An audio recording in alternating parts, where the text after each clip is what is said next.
From JBS Studios in Greater New York, this is the JBS News Update with Teisha Bader. I'm Teisha Bader with the JBS News Update for Monday, October the 28th, 2024. We open with the continuing battles of Israeli troops against terror group Hezbollah in Lebanon and terror group Hamas in Gaza. The IDF eliminating terrorists and terror infrastructure, but also sustaining casualties on both fronts. 13 IDF soldiers were killed since our last news report on Tuesday. 5 reserve soldiers killed by a Hezbollah rocket attack during combat on Thursday. They are 43-year-old Major in Reserve Dan Maori, 47-year-old Warrant Officer in Reserve Omri Lotan, 51-year-old Warrant Officer in Reserve Guy Idan, 28-year-old Captain in Reserve Alon Safrai, and 28-year-old Master Sergeant in Reserve Tom Siegel. 3 Israeli soldiers were killed Friday during fighting in the northern Gaza Strip. They are 22-year-old Captain Barak Israel Sagan, 21-year-old Sergeant Ido Ben Tzvi, and 22-year-old Sergeant Hillel Ovadia. And 5 IDF reservists were killed during fighting in southern Lebanon on Saturday. They are 47-year-old Sergeant Major in Reserve Shaul Moyal, 30-year-old Master Sergeant in Reserve Gilad El Maliach, 43-year-old Captain in Reserve Rabbi Avraham Yosef Goldberg, 29-year-old Captain in Reserve Amit Chayut, and 36-year-old Major in Reserve Eliav Amram Abitbol. And the IDF said yesterday that 22-year-old Staff Sergeant Malachi Yehuda Harari died from injuries he sustained during fighting in the northern Gaza Strip earlier this month.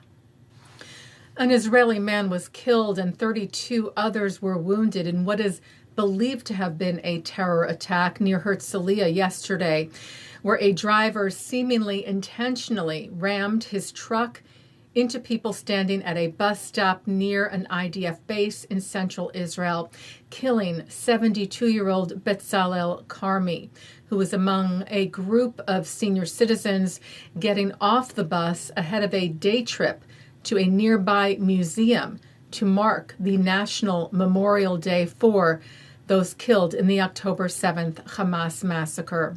The circumstances of the incident are being investigated. Well, we turn now to Israel's long-awaited response to Iran's massive missile attack on the Jewish state nearly 4 weeks ago. Friday evening here in the U.S. Eastern Time and in the early morning hours of Saturday Israel time, Israel's Air Force hit strategic military sites of the Islamic Republic beginning around 2:15 a.m. local Israel time on Saturday in an unprecedented operation conducted in 3 waves over several hours. Here is IDF International spokesperson Rear Admiral Daniel Hagari. We conducted targeted and precise strikes on military targets in Iran, thwarting immediate threats to the State of Israel. The Israel Defense Forces has fulfilled its mission. If the regime in Iran were to make the mistake of beginning a new round of escalation, we will be obligated to respond. Our message is clear. All those who threaten the State of Israel and seek to drag the region into wider escalation will pay a heavy price. Hagari said the regime in Iran and its proxies in the region have been relentlessly attacking Israel since October the 7th on 7 fronts, including direct attacks from Iranian soil. He said, like every other sovereign country in the world, the State of Israel has the right and the duty to respond. Israel's Air Force wrote at the conclusion of the mission Saturday, "We proved today that we have the ability to act decisively against anyone who threatens Israel. The Air Force is always ready in defense and attack to protect the State of Israel and the citizens of Israel." The White House conducted a background press call Friday evening on Israel's operation. A senior administration official noting Iran's massive attack of nearly 200 ballistic missiles at Israel on October the 1st, saying, fortunately, that attack was defeated and ineffective thanks in no small part to U.S. assistance. Tonight, it said, Israel carried out a direct military response against Iran. Precision airstrikes against multiple military targets across Iran and outside populated areas. Saying the president worked with the Israelis over recent weeks to encourage Israel to conduct a response that was targeted and proportional, with low risk of civilian harm. And that appears to have been precisely what transpired this evening.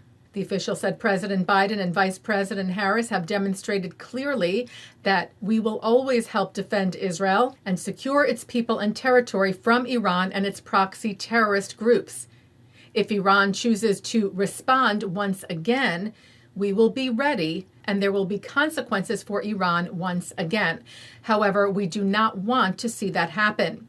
The official saying Israel has made clear to the world that its response is now complete, and asked countries of influence to press Iran to stop these attacks against Israel, and said that the United States was prepared to lead an effort to secure an end to the war in Lebanon and lead an effort to finally achieve a ceasefire in Gaza, together with the return of hostages, which must happen without delay.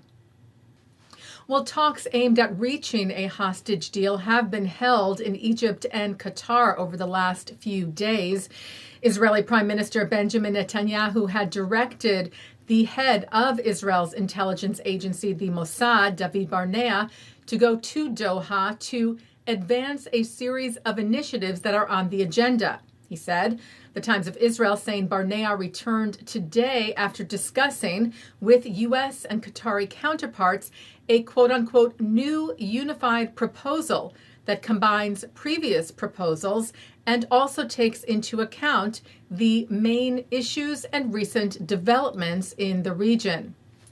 Well, a memorial for the victims of the October 7th Hamas massacre and for all those who fell in the subsequent war with terror group Hamas was held yesterday at Mount Herzl and today at Israel's Knesset, marking the Hebrew date of the massacre. Netanyahu and Israel's President Isaac Herzog both speaking of the critical task of returning the hostages home. Herzog, mourning all those who fell in battle, said we still face the critical supreme task to urgently return the abducted from the hands of the murderers. He said many of the fallen stated this task as their highest mission, and that saving the hostages, he said, is a supreme and binding order without which we will not be whole as a people and as a country.